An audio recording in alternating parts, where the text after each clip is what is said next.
नमस्कार, मैं कोमल शेखावत, शुभ 24 न्यूज रफ्तार मीडिया की तरफ से। आज हमारे साथ हैं रिहाना रियाज जी, जो कि हैं राजस्थान राज्य महिला आयोग की अध्यक्ष। नमस्कार मैम। नमस्कार मैम, जैसे कि हम सब जानते हैं आजकल महिला कितनी उत्पीड़न बढ़ चुकी है। राजस्थान पहले नंबर पे आ चुका है महिलाओं की दिक्कतों के नाम पर। आप उस पर क्या कहना चाहेंगे?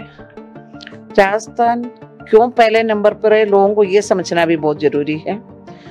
राजस्थान में हमारे मुख्यमंत्री जी बहुत संवेदनशील है। जब भी उन्होंने सत्ता में जो आए थे, उन्होंने 5 साल पहले मुख्यमंत्री जो बने, तो उन्होंने सबसे पहले यही कहा था, महिला उत्पीड़न पर कोई भी बात हो तुरंत FIR लगना चाहिए। अगर SHO FIR लगाने में कोई आनाकानी करते हैं तो सीधे SP के पास में जाकर FIR दर्ज करवाएं। और राजस्थान एक ऐसा स्टेट है, अगर आप पुलिस स्टेशन या SP के पास में नहीं जाना चाहते हैं तो आप ऑनलाइन भी FIR दर्ज करवाते हैं। आंकड़े वो इकट्ठा करके ला रहे हैं। राजस्थान में नंबर 1 पर है। राजस्थान में सबसे पारदर्शी तरीके से हम लोग काम कर रहे हैं। और जो प्रदेश है, चाहे BJP शासित हो, चाहे कोई और अन्य प्रदेश हो जहाँ पर कोई और सरकारें हैं, वहाँ पे महिला को इतनी भी आज़ादी नहीं है अपनी घर से निकल करके पुलिस स्टेशन पहुँचे, और पुलिस स्टेशन नहीं पहुँचने देती है उसको, और उसके बाद में उससे FIR नहीं दर्ज होता है। FIR भी अगर दर्ज होता है, उस पर FR लगाया जाता है, उसको हर तरीके से प्रताड़ित किया जाता है और ले दे करके राजस्थान के पीछे लग रहे हैं। राजस्थान में एक संवेदनशील सरकार और पुलिस और प्रशासन और महिला आयोग सब मिलकर के बहुत बेहतरीन काम कर रहे हैं, और जहां भी बात होती है हम तुरंत उस पर कार्रवाई करते हैं। इसलिए राजस्थान के ऊपर इस तरह का आरोप गलत है। आप आंकड़ों के ऊपर जा रहे हो, बिना आंकड़े जो है उसको छुपाए जो जा रहे हो, उसके ऊपर भी जाने की आप लोगों में होना चाहिए साहस। तो मैम, जैसे कि आपने अभी कहा आंकड़ों पे जा रहे हैं, लेकिन मैम वही चीज होती है ना कि जो दिखाया जाता है वही लोगों को समझ में आता है। तो ये चीज क्यों नहीं लोगों को दिखाई जा रही है कि महिलाएं सुरक्षित हैं हमारे राजस्थान में? राजस्थान में महिलाओं की सुरक्षा को लेकर के इतनी क्यों आप लोग चिंतित है, मेरी समझ में नहीं आती। कोई भी दुनिया में किसी भी संस्कृति में इस तरह की चीजें लगातार होती रहती। मुझे भी पता है राजस्थान में हो रहे, पर उस पर तुरंत कार्रवाई हो रही है।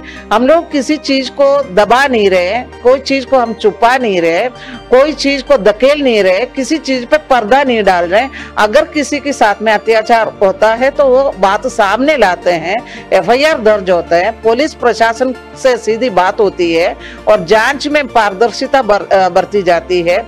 टाइम से चालान पेश होते हैं, फिर फास्ट ट्रैक कोर्ट में उस पर कार्रवाई होती है। किसको बचा रहे हैं, किसको हम छुपा रहे हैं, किसके केस को हम होने नहीं दे रहे।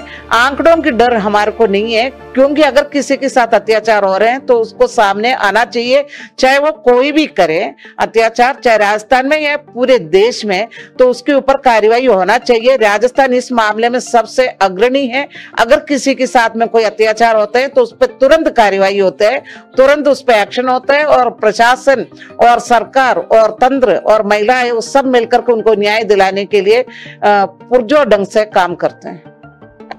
तो मैम, अगर ये चीजें, अगर मैं तो यही कहूंगी कि अगर ये चीजें लोगों तक भी पहुंचे कि सच में राजस्थान कर रहा है, तो शायद लोगों के दिमाग में ये परसेप्शन नहीं रहेगा कि सच में कि राजस्थान बहुत ऊपर है इस मामले में। मैम, एक बात आप बोल रहे हैं FIR, आपके आगे जो भी आपके सामने मतलब जितनी भी प्रॉब्लम्स आती है, लोग जितनी भी शिकायतें लेकर आते हैं, वो किस बेसिस पर होता है? मतलब महिलाएं ऐसी कौन से इश्यूज होते हैं जो सबसे ज्यादा आपके सामने आते हैं? डोमेस्टिक वायलेंस का बहुत आता है, और दहेज उत्पीड़न का है, छेड़छाड़ का मसला है, बलात्कार का मसला है, गैंगरेप का भी मसला आता है, और मर्डर का भी आता है, और रेवेन्यू से जुड़ा हुआ मसला है, और लिविंग रिलेशनशिप में जो हो रहे हैं उसके लिए आता है, और रिवेंज के लिए आता है, और कई पेमेंट से लेकर है, एकेडमिक जगह जो है, वर्किंग प्लेसेस पे जो उनके साथ में बदतमीजियां होते हैं। मतलब एक समाज में जो चीजें होती है वो सारी चीजें हमारे सामने भी आता है। हम उन सब पर कार्रवाई करते हैं, सबको न्याय दिलाने की पूरी कोशिश करते हैं। 24/7 राजस्थान महिला आयोग पूरे टीम के साथ में काम करते हैं। हम लोग सबके साथ में इंसाफ करने की कोशिश करते हैं। जी मैम। मैम जैसा कि अब आपने ये भी कह दिया है कि मतलब आप कोशिश करते हैं जितनी भी एफआईआर आते हैं उन पे आप स्टैंड लेने की कोशिश करते हैं, हर एक औरत को उनका इंसाफ दिलाने की भी कोशिश करते हैं, बट मैम ये कार्यवाही कितने दिन में पूरी होती है?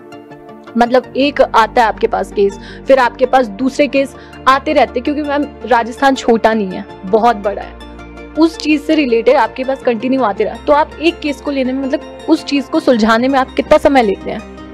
आपको मैं बता दूं, राजस्थान इस देश के सबसे बड़ा प्रदेश है और जो पॉपुलेशन है बहुत बिखरे बिखरे से पॉपुलेशन है और कई हमारे जो जिला है कई स्टेट के मुकाबले में है। जैसलमेर बाड़मेर जिससे छोटा है केरल, और इतना बड़ा प्रदेश में जिस तरह की केसेस हमारे पास में आते हैं, एफआईआर जो आप दर्ज करवाते हैं उसके बाद में आप कंप्लेंट लेकर के महिला आयोग में आते हैं, आप कंप्लेंट में कहते हैं फलाने व्यक्ति से मुझे परेशानी है, तो हम उनको कॉल करते हैं, उनको एक टाइम देते हैं, 15 दिन का 10 दिन का टाइम देते हैं, इतने दिन बाद में आप इधर पेश हो, और वो आते हैं, आमने सामने बैठ करके बात होती है, और कई दफा आमने सामने भी बात क्लियर नहीं होता है तो जांच अधिकारी को बुलाया जाता है, जांच अधिकारी के साथ में फैक्चुअल रिपोर्ट मंगवाते हैं, मंगवाने के बाद में जो तीनों बैठते हैं तो वस्तु स्थिति पता लगता है कौन सच्चा है कौन झूठा है, किसकी गलती है किसकी नहीं है।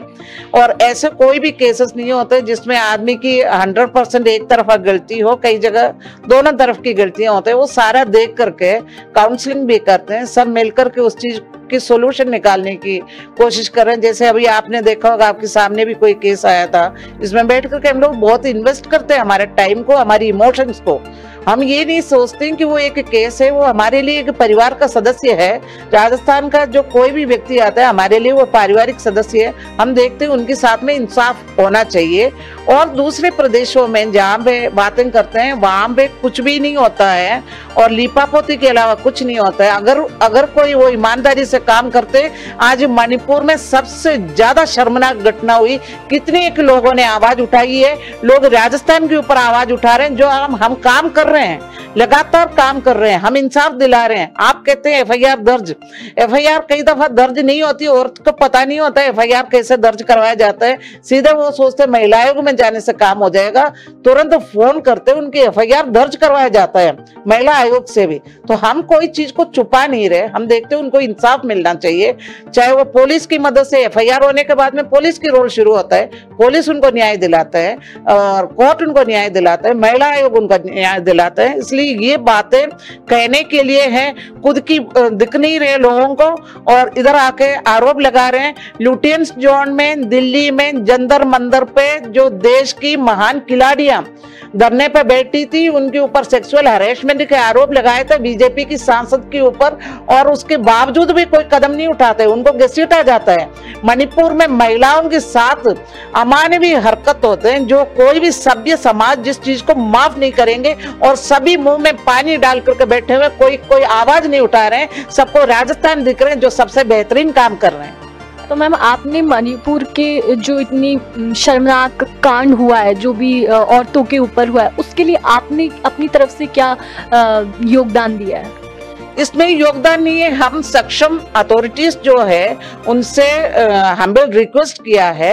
हमने कल महामहिम राष्ट्रपति जी को चिट्ठी लिखा है कि आप इस देश की प्रथम नागरिक है, आप महिला है, और आप एक आदिवासी समाज से भी बिलोंग करते हैं, कि एक आदिवासी समाज की लड़कियों के साथ में, महिलाओं के साथ में जितनी निर्लज्जता से, निर्दयता से, जिस तरीके से उनके साथ में व्यवहार हुआ है, उनको एकदम उनको नंगा करके उनको घुमाया गया है, उनके साथ में बलात्कार हुआ है, उनके सामने मर्डर होता है। तो इनकी ऊपर आप कृपया कार्रवाई करें, संज्ञान में लेकर के उनकी ऊपर आप सख्त कार्रवाई करें और कठोरतम दंड दिलाएं उन लोगों को, ताकि किसी की हौसला और इस तरह की काम करने के लिए नहीं हो। हमने नेशनल विमेन कमीशन को खत लिखा है, हमने पूरे देश की विमेन कमीशन को खत लिखा है, हम सब एक होकर एक साथ जुड़ करके इस अत्याचार के खिलाफ आवाज उठाएं। Thank you so much ma'am. तो आज हमारे साथ ही रिहाना रियाज जी, जो कि राजस्थान राज्य महिला आयोग की अध्यक्ष हैं, एंड जिनसे हमें जानने का मौका मिला कि महिलाओं के ऊपर जो उत्पीड़न हो रही है, जितनी महिलाएं इन बुरे दौर से गुजरती हैं, उन पे जो कार्रवाई होती है, जो उन पे स्टैंड लिए जाते हैं, आज हमने उन चीज़ों के बारे में बात की। Thank you so much ma'am. तो थैंक यू सो मच। मैं कोमल शेखावत एंड कैमरामैन राजकुमार सैनी जी के साथ।